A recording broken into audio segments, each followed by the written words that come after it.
All right, so you sent over some articles Yeah.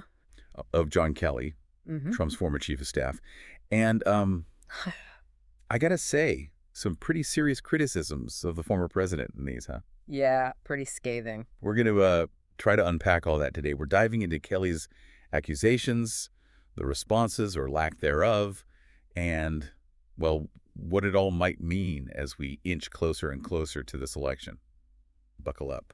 What I think is so fascinating about this is, you see criticisms of Trump all the time, right? Right. But this is John Kelly. This isn't some political commentator. This is somebody who was in the White House, in the room where it happened, seeing firsthand how Trump operates, how decisions are made. Exactly. He's not just like a talking head. Right. This is a guy who saw it from the inside. Right. And he is not mincing words. Authoritarian. Even throws out the F word fascist.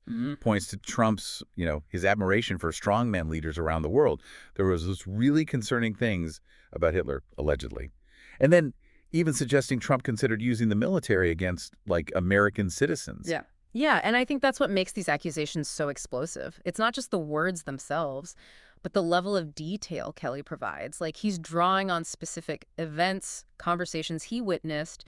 For example, these alleged remarks about Hitler, Yeah. which, if true, are incredibly disturbing, really makes you question Trump's judgment, his understanding of, well, basic morality. And you can't ignore the accusations about Trump's view of the military. Right. That has to be something that, for Kelly, who served himself, cuts really deep. Oh, absolutely. Calling veterans suckers, fallen soldiers, losers. I mean, if that's true, It's beyond disrespectful. it's just beyond. And it's important to remember that Trump and his supporters deny all of this. They say it's all lies, politically motivated attacks, the whole 9 yards. Right. But again, this isn't just some anonymous source. This is the former chief of staff, someone who was right there with Trump. It's really hard with all this information flying around, trying to figure out, like, what to even pay attention to. It's overwhelming. It really is. This election, it's just a fire hose of articles, interviews, podcasts.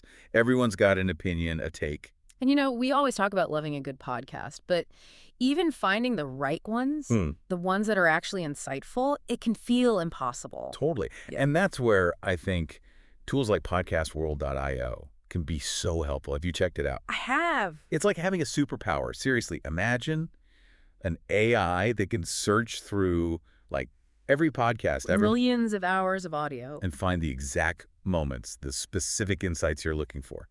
So for this Kelly situation, you could say, search for Trump's leadership style Right. and hear what different analysts, historians, even former Trump staffers are saying, all in one place. You can even talk to AI versions of hosts and guests. It's like having a conversation with them directly. Exactly. You can cut through the noise and get right to the good stuff. Love it. So anyway, back to Kelly. His main point, really, is that he's urging voters to, look beyond just the policy positions. He wants us to think about the character, the personality of the person who we're about to essentially hand incredible power. He's making the argument that with someone like Trump, character is policy. That the way a leader behaves, the decisions they make, stem directly from their core being. And for Kelly, that's terrifying. It is. It's this idea that Trump's flaws, his impulsiveness, his alleged disregard for democratic norms, could pose a real threat. Kelly seems genuinely concerned about what a second Trump term could mean for the future of American democracy. It's a chilling thought. And what's so fascinating is how divided the reactions have been. Completely split down the middle, as you might expect. Of course. Trump's camp is calling it all discredited, saying these are old accusations, politically motivated. But you can't deny the timing. It's right as we're entering this crucial election. Yeah, it forces voters to, at the very least, confront these accusations, whether they believe them or not. Makes you wonder, though, will it actually change anyone's minds? Or are we so entrenched in our positions, our opinions on Trump, that this is just noise? That's the big question, isn't it? Does this testimony make you reevaluate Trump, even slightly? Does it change how you weigh a candidate's character versus their policies? It's a lot to process. It really is. And it just goes to show you there's a lot at stake here.